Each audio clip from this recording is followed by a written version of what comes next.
सकती है कि 4 ऑप्शंस हैं प्रश्न में, उनमें से आपको पता है कि सही कौन सा है और गलत कौन से हैं। अगर आपको पता है कि ये सही उत्तर है, यानी आपने 4 में से एक सही को चुन लिया और बाकी 3 जो गलत थे उनको एलिमिनेट कर दिया। तो जिसको बोलते हैं परफेक्ट, आप किसी प्रश्न को परफेक्ट तरीके से जानते हैं। इसका बेसिक मतलब क्या होता है कि एक जो सही है और 3 जो गलत हैं, आप इसको समझ रहे हैं, और जो 3 गलत हैं आपने इन तीनों को एलिमिनेट कर दिया। यानी आपने कहा कि ये भी इसका उत्तर नहीं है, ये भी इसका उत्तर नहीं है, ये भी नहीं है, और आप दावे से कह रहे हैं इसका मतलब ये है कि जो चौथा है यही इसका उत्तर है। इसमें तो कोई बात है ही नहीं। अगर आपको ऐसी स्थिति है तब तो कोई दिक्कत है ही नहीं। और मान के चलिए कि ये वाली स्थिति आपकी, अगर आप अच्छे विद्यार्थी हैं तो 30 प्रश्नों में आ जाएगी, और आप बहुत शानदार विद्यार्थी हैं तो ये मामला शायद 35 तक चला जाएगा, और यदि आप धरती पर ईश्वर के अवतार हैं तो 40-45 तक चला जाए तो चला जाए, वरना उसके ऊपर जाना मुश्किल है। इतना ही हो पाएगा। सेकंड सिचुएशन को देखिए। सेकंड सिचुएशन ये हो सकती है कि 4 ऑप्शंस हैं, आप इतना समझ पा रहे हैं कि इन 4 में से ये 2 आंसर तो नहीं है, पर इन दोनों में से कौन सा सही है आपको ये नहीं पता। यानी 50% एलिमिनेट हो गया, बाकी 50% 2 में से एक है, आपको नहीं पता चल रहा। अब इसका मतलब ये हुआ कि आंसर है तो ये या ये, और आप इन दोनों में डाउट में हैं। इसको हम कहेंगे कि 50% आपका आंसर सही होने की संभावना है। मान लीजिए आपने 36 प्रश्न ऐसे किए जिनमें आपको 2-2 उत्तर एलिमिनेट हो रहे थे और 2 में आपको आइडिया नहीं हो पा रहा था।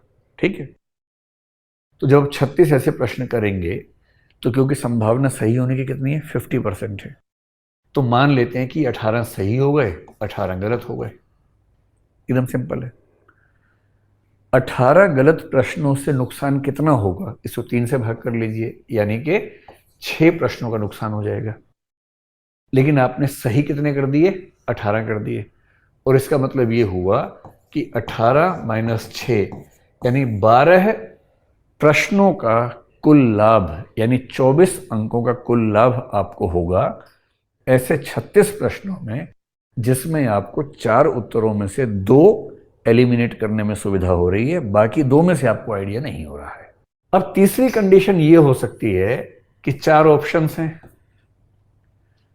आपको इतना पता है कि भाई इसमें ए तो नहीं हो सकता, लेकिन बाकी तीनों में से कौन सा है ये आप नहीं समझ पा रहे। इन 3 में से कोई एक ठीक होगा। अब जरा इसी कैलकुलेशन कर लें, यानी इसमें आपका उत्तर सही होने की संभावना 33% है, यानी कि 3 में से एक है।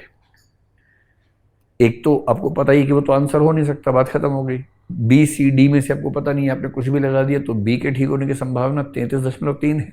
इतनी ही सी की, इतनी ही डी की है। इनमें से कुछ भी लगाएंगे तो संभावना ही रहेगी।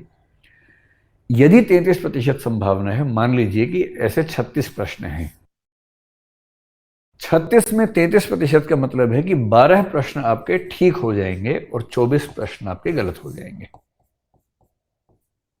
ऐसे प्रश्नों में से। तो इसका मतलब क्या हुआ, अब देखिए 24 गलत होने से जो नुकसान हुआ वो 8 प्रश्नों का हुआ, ये -8 हो गए। लेकिन आपको जो फायदा हुआ वो 12 प्रश्नों का हुआ, और इसका मतलब ये हुआ कि नेट बेनिफिट आपको यहाँ पर 4 प्रश्नों का हुआ। वहां तो 12 प्रश्नों का था, यहाँ पर 4 प्रश्नों का है। और रही बात आखिरी प्रश्नों की, जिनमें 4 ऑप्शन हैं और आपके लिए चारों बराबर हैं, क्योंकि आपको कुछ भी नहीं आता उसमें, एकदम काला अक्षर भैंस बराबर टाइप फीलिंग है।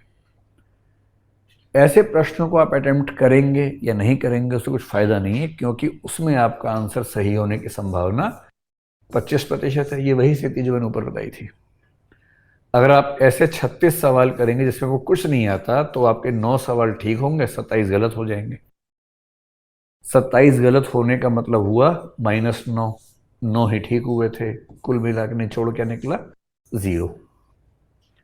यानी जो प्रश्न बिल्कुल नहीं आता उसको करने में भी कोई नुकसान नहीं होता है यूपीएससी में, लेकिन टाइम का नुकसान तो होता ही है, एनर्जी का नुकसान तो होता ही है।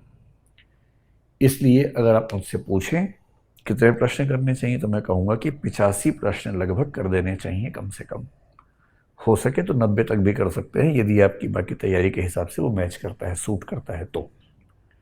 और दूसरी बात, जो प्रश्न नहीं आते हैं वो करने चाहिए या नहीं, तो मैं साफ साफ कह रहा हूं, जो प्रश्न पूरी तरह से आते हैं वो तो करने ही करने हैं।